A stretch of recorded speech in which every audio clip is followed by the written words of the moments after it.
Un pays qui est exemplaire en matière démocratique, qui est attractif pour les investisseurs occidentaux comme orientaux, vu sa situation géographique, a beaucoup attiré d'investissements chinois il y a une trentaine d'années, indiens dans la foulée, et désormais des investissements de pays qui sont présents dans la sous-région. Je pense notamment à la Turquie, qui est massivement présent en Somalie, qui du coup s'intéresse aussi aux investissements kenyans, et puis Israël également.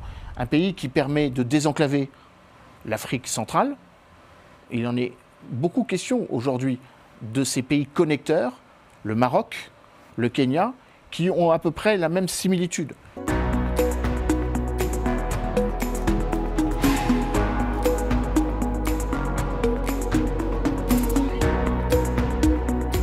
Alors vous avez évoqué, comment dire, la dégradation un peu de l'exemplarité du Sénégal.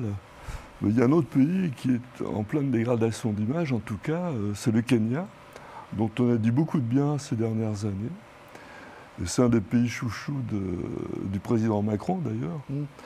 Et là, il y a eu juste 30 morts, des manifestations, 30 morts, des centaines de blessés. C'est un replay, j'allais dire, enfin une réédition de manifestations de même ordre l'année dernière, un an après.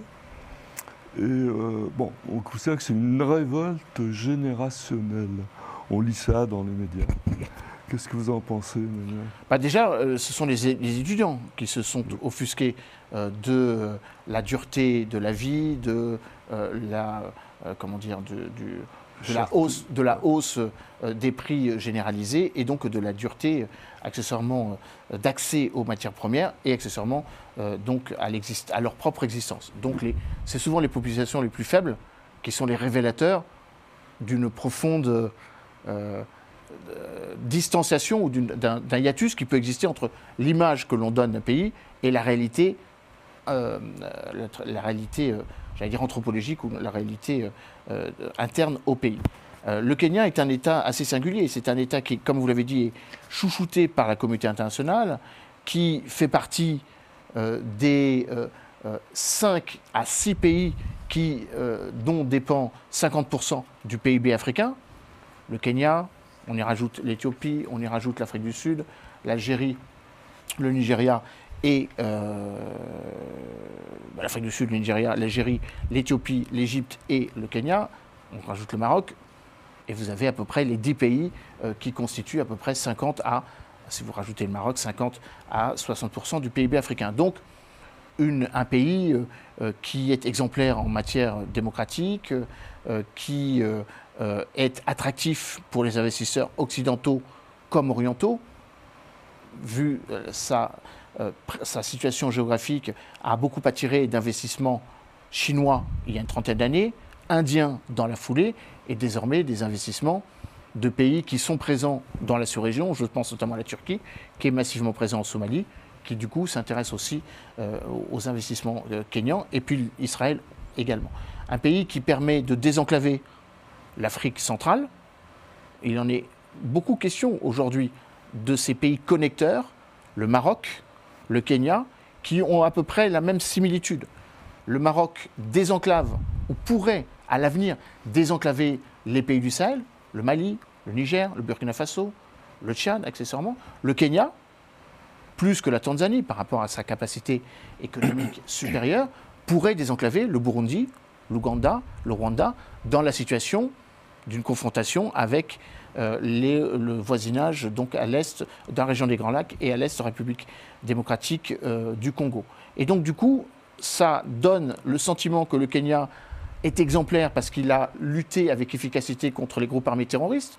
Il a jugulé ce qui, il y a une quinzaine d'années, était une vraie menace des Chebabs qui visait à descendre le long des côtes somaliennes vers le Kenya, vers la Tanzanie et faire la jonction avec la province du Cabo Delgado et au nord-est du Mozambique.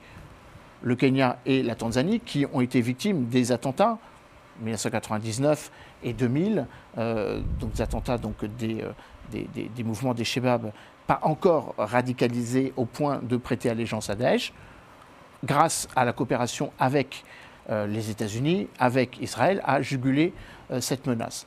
Et en même temps, l'existence d'un problème lié à la corruption endémique est venue effectivement perturber ce processus. Donc, pour résumer mon propos, un pays qui visuellement offre toutes les garanties de l'attractivité économique, un pays digitalisé qui a beaucoup investi dans l'e-administration, dans la e-gouvernance, un pays dont les responsables politiques sont souvent brandis en exemple comme étant exemplaires. Je prends l'exemple de l'ancien président Uhuru Kenyatta, qui est un médiateur reconnu comme tel, notamment dans le problème litigieux entre le Rwanda et la RDC, et pourtant ces manifestations qui ont été réprimées dans le sang. Il y a de cela, c'était en février que ce mouvement a débuté.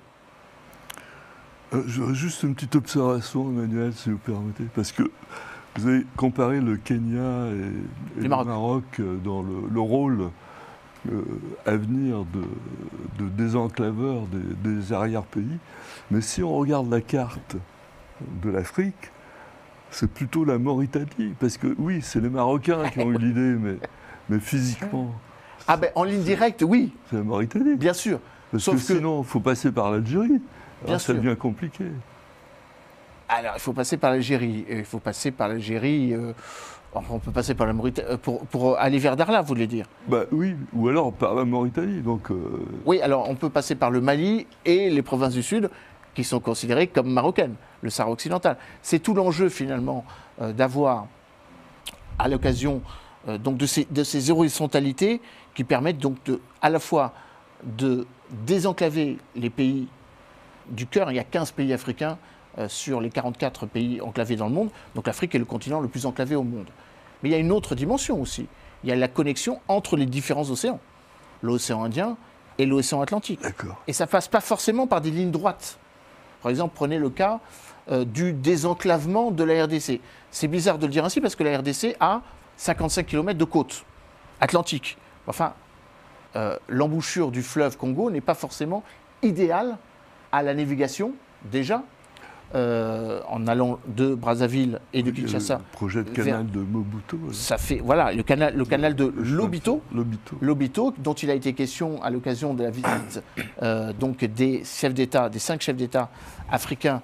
Il y avait d'ailleurs, c'est assez singulier, on a parlé du canal de Lobito, alors qu'il n'y avait ni l'Angola, ni la RDC. Pourtant, le canal de Lobito, c'est quoi? C'est désenclaver le Katanga pour l'amener vers les chaînes de valeur internationale, pour l'amener vers l'océan Atlantique, sans passer par la RDC.